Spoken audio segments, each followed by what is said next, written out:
শ্রদ্ধার সাথে। প্রিয় সাথী ও বন্ধুরা আমার, আপনারা জানেন গতকালকে আমাদের নারায়ণগঞ্জ জেলা কমিটি বিলুপ্ত ঘোষণা করেছে। এটি একটি প্রচলিত একটি আপনার কাজ। কমিটি হবে, কমিটি ভাঙবে, নেতা নতুন নির্বাচিত হবে, আবার নেতা আপনার যাবে, আবার নেতা আসবে।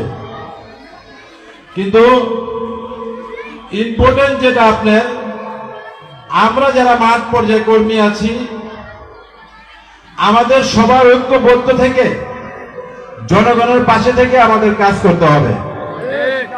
কোন নেতা আসলো আর কোন নেতা গেল সেদিকে তাকানোর প্রয়োজন নেই। আগামীতে আমাদের নির্বাচন, বাংলাদেশের মানুষ বিগত 17 বছর নিজের কোনো বাক স্বাধীনতা পায়নি, নিজের কোনো ভোট অধিকার প্রয়োগ করতে পারেনি।